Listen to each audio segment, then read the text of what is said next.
Olá, tudo bem com você? Eu sou o professor João Cláudio Rufino, sou professor na Faculdade de Teologia e quero te dar as boas-vindas nesse canal que tem como propósito levar para os quatro cantos desse mundo aquilo que realmente diz a palavra de Deus. Sem rodeios, sem distorções, mostrar aquilo que o texto está comunicando. E eu quero dizer a vocês algo muito importante. O texto do dia de hoje é tirado de Mateus, capítulo 1, versículos 18 a 25. Trata-se do conjunto que fala a respeito do anúncio do anjo Gabriel sobre o nascimento de Jesus. Exatamente. E aí há um dado muito interessante. No texto que nós vamos estudar aqui, o anúncio é feito justamente a José em sonho, diferentemente daquilo que nós encontramos no anúncio do anjo Gabriel feito a Maria lá em Lucas, no capítulo 1, versículos 26 até 38. Então há essa diferença. E aqui o texto revela coisas maravilhosas. E eu preciso dizer, se você não sabia disso, esse texto é um dos que vai dar muita ênfase na pessoa de José. Exatamente. Nós vamos então experimentar, não é, neste mergulho que nós vamos fazer, uma palavra belíssima, que tem detalhes que pouquíssimas pessoas sabem explicar e realmente entendem o que o texto quer dizer. Beleza? Antes da gente fazer esse mergulho maravilhoso, eu já quero te pedir que você possa deixar aqui embaixo os seus comentários. Fala para mim aquilo que está sendo para você estudar a Bíblia todos os dias. Fala para mim como é que está sendo esse aprofundamento para o seu ministério de pregação, para a catequese, para o seu estudo pessoal. E eu quero também saber quais seriam os temas que vocês gostariam de aprofundar. Deixa aqui sugestões, porque ao longo do tempo, na grade da nossa gravação, a gente pode colocar tudo isso aqui no nosso canal, beleza? Então, curta também, compartilhe também, marque pessoas, divulgue o nosso vídeo e, se você ainda não é inscrito, se inscreva e ative o sininho para as notificações. Vamos ler Mateus, capítulo 1, versículo 18 a 25, que diz assim: a origem de Jesus Cristo foi assim. Maria, sua mãe, comprometida em casamento com José, antes que coabitassem, achou-se grávida pelo Espírito Santo.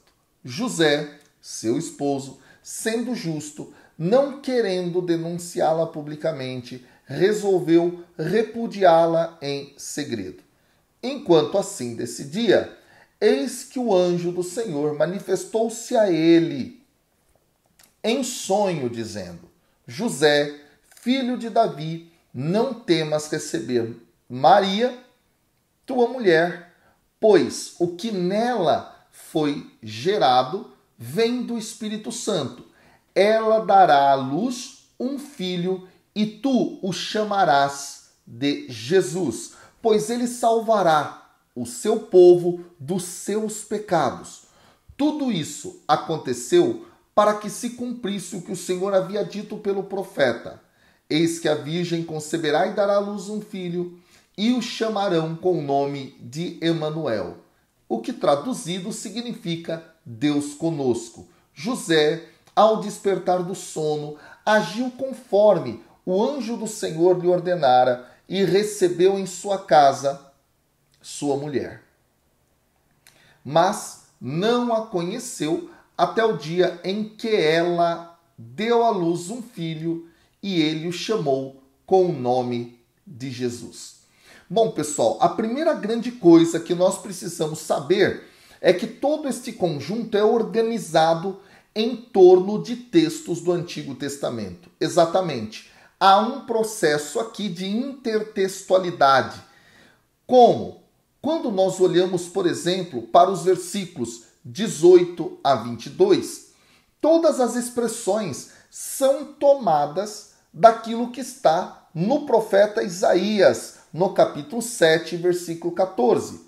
Então, o termo ventre, a forma de se falar, não é, da mulher que dará à luz um filho, tudo isso está pautado nesta profecia de Isaías. No versículo 23, por exemplo, a base está nas promessas que de forma semelhante vão aparecer lá no livro do Gênesis, no capítulo 16, versículo 11, no capítulo 17, versículo 19, promessa do nascimento de algum filho. É muito interessante isso. Mateus, por exemplo, ele também pode pretender mostrar aos seus leitores a relação entre o nascimento de Jesus e o nascimento daqueles que foram pessoas importantes no Antigo Testamento, pessoas que nasceram das grandes matriarcas, que Deus abriu o ventre. Exemplo, Sara, lá no capítulo 21, versículos de 1 a 7 de Gênesis. Raquel, no capítulo 30, versículos 22 a 24. E Ana, lá em 1 Samuel, capítulo 1, versículo 20. Se a gente comparar a linguagem existente na narrativa de Mateus com esses textos, a gente vai encontrar muita similaridade, ok? Um outro detalhe interessante, isso só para dar o pano de fundo, para que a gente possa compreender a redação de Mateus. Os anúncios angélicos que estão presentes no Antigo Testamento de forma numerosa também são, de algum modo, pano de fundo para esse anúncio que está presente aqui em Mateus. Por exemplo, quando nós lemos Gênesis capítulo 16, versículo 11 e 12, Juízes capítulo 13, versículos 3 a 7.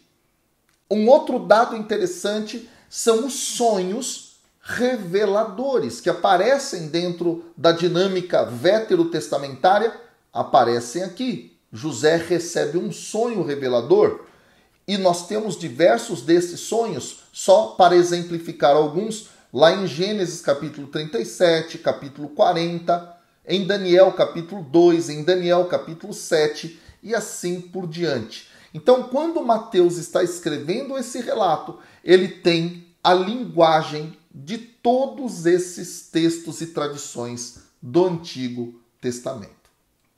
Um outro dado interessante que vai aparecer aqui no texto é justamente o fato de que quando o anjo anuncia a José o nascimento de Jesus, o anjo relembra que justamente havia aí uma descendência na família de Davi. Quando a gente pega o versículo 20, por exemplo, nós temos lá que o anjo diz que José era filho de Davi. E esse dado ele é muito importante, justamente para dizer,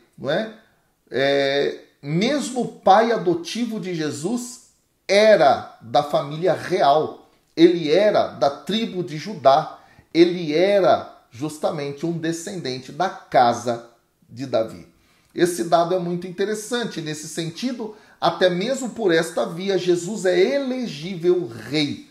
Lembre-se que nós estudamos aqui ontem o texto da genealogia de Jesus, onde justamente o que vai ser enfatizado é isso também. Jesus como filho de Davi.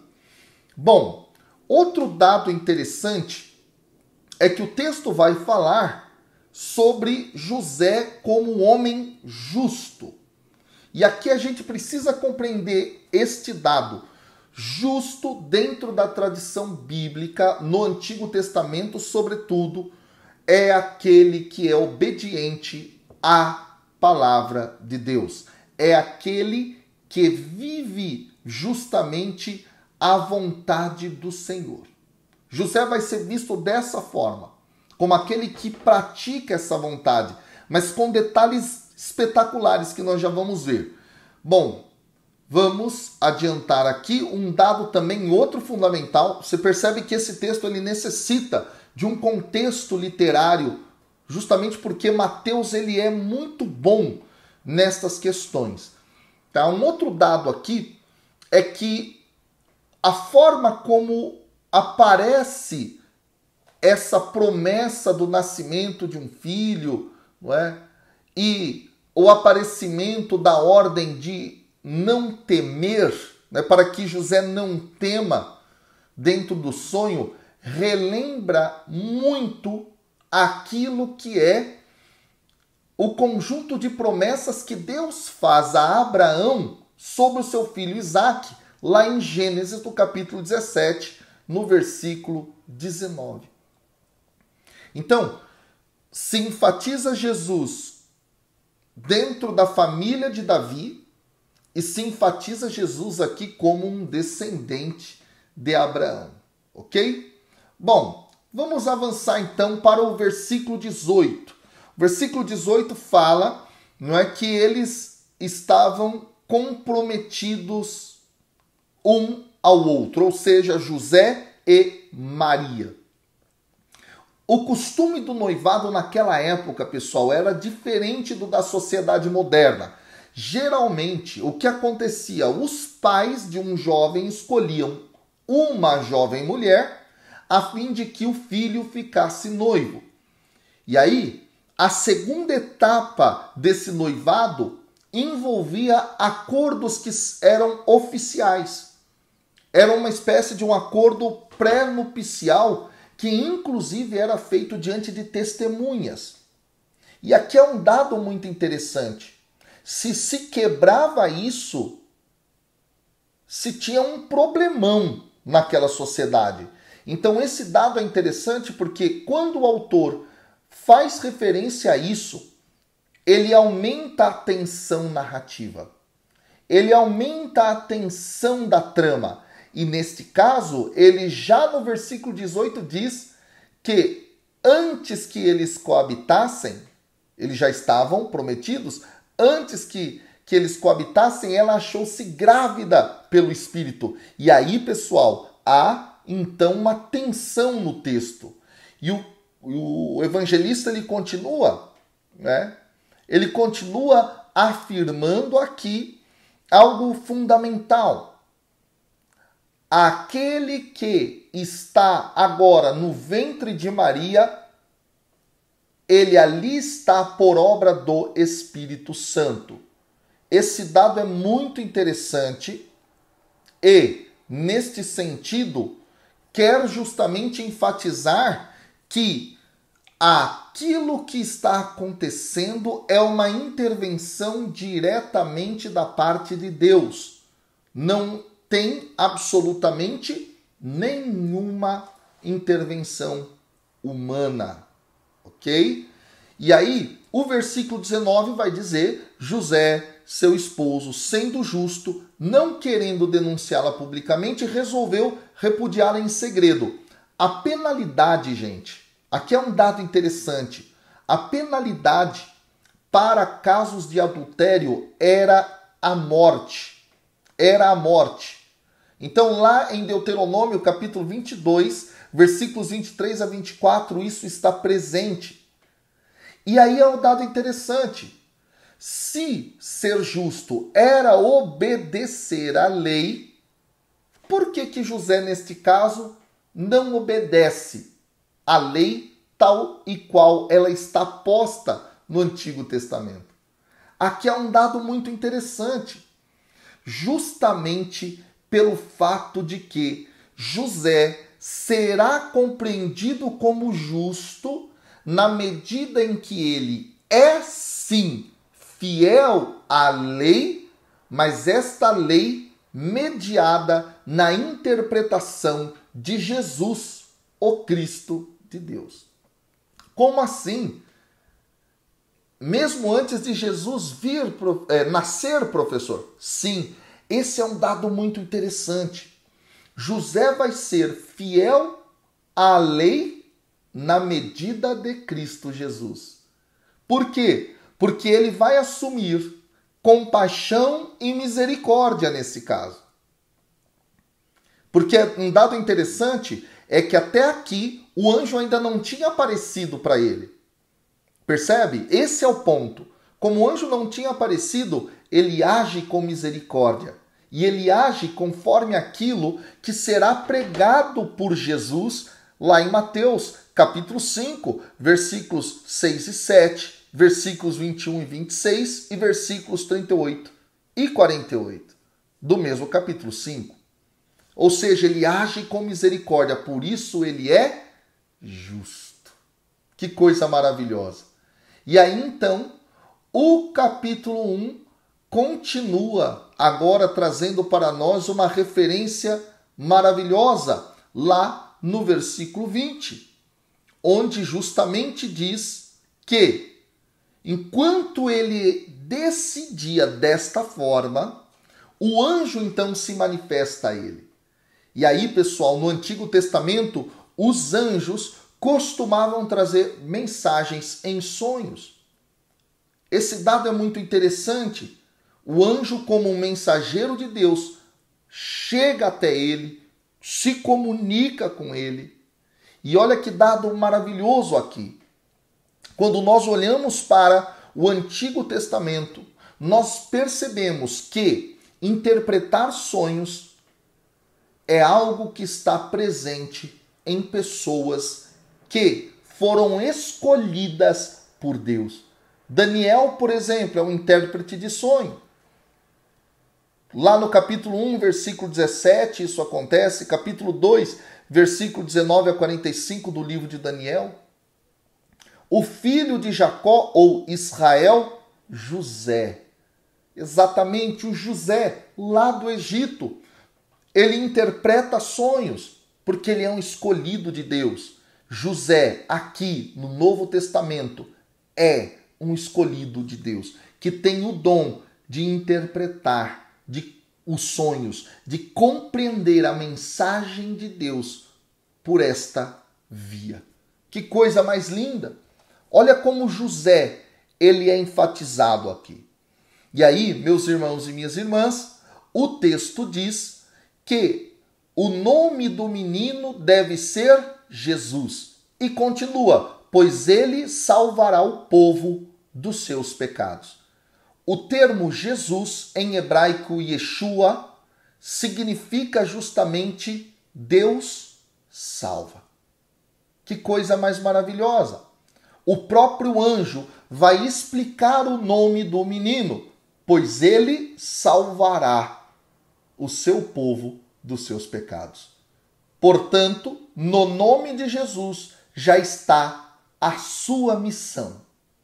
E aí o texto continua no versículo 22, quando diz: tudo isso aconteceu para que se cumprisse o que o Senhor havia dito pelo profeta.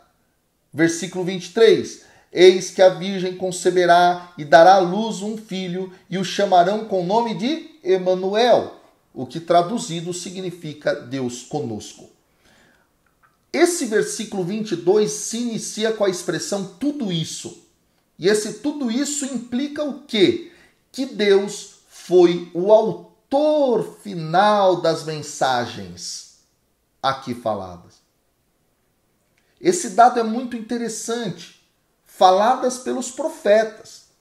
Deus é o autor. E, portanto, se Deus é o autor, esta profecia, ela pode ser aplicada aqui em Jesus, visto que o capítulo 7, versículo 14 de Isaías, que aqui é mencionado, tinha um outro contexto histórico.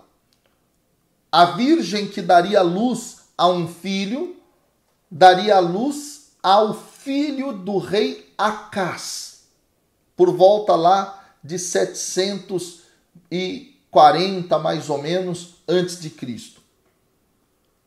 Esse dado é muito interessante. Neste caso aqui, o que está acontecendo é o fato de que o texto está sendo aplicado bem depois do contexto de Isaías. Então, Deus é que diz a profecia e é ele que a faz ser cumprida.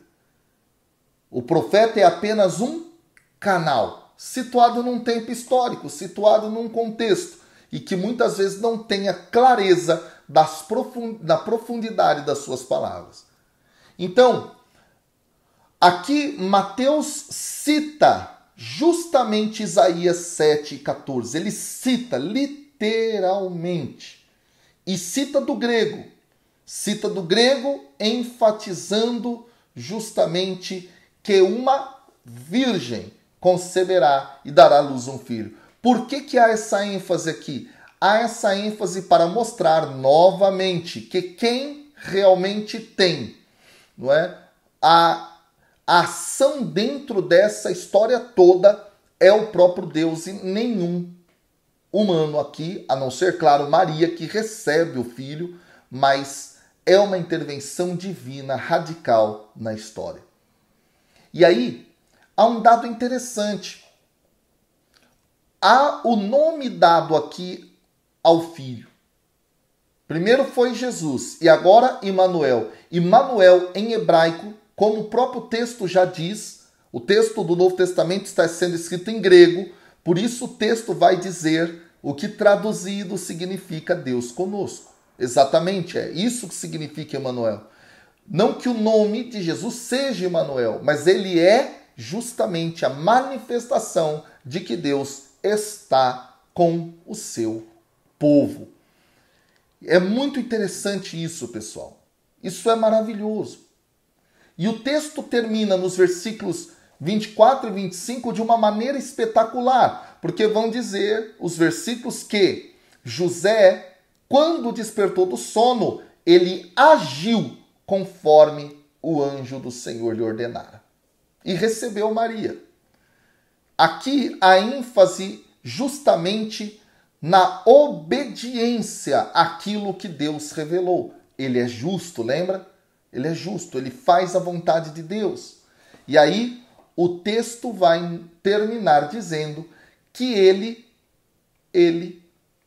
José, não conheceu Maria até o dia em que ela deu à luz. Justamente para dizer, não houve qualquer intervenção de José dentro dessa história toda. E o menino foi chamado de Jesus. Ou seja, ele cumpre à risca a ordem do anjo. Aqui então ficam algumas perguntas para nós. Nós estamos agindo como justos, obedientes à lei de Deus, à medida de Cristo, assim como foi José? Nós agimos com misericórdia, nós agimos com amor, nós agimos com compaixão.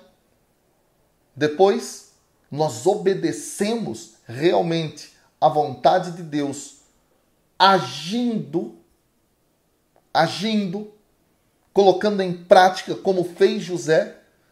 Pensa nisso. E eu quero aqui dizer a vocês algo muito importante. Você que quer conhecer de modo profundo as Sagradas Escrituras, e hoje nós falamos a respeito de Maria, eu vou deixar aqui embaixo na descrição do vídeo um curso totalmente gratuito, espetacular, a respeito do anúncio do anjo Gabriel a Maria, não só, mas também de Maria dentro das Sagradas Escrituras. Mesmo você que é evangélico, protestante, que quer conhecer o que a Bíblia fala a respeito da figura de Maria, é realmente um texto, um curso muito bacana. Se inscreve lá e eu te espero nesse curso para a gente poder aprofundar ainda mais nesse tema tão maravilhoso. Até amanhã, com a graça de Deus. Valeu, gente!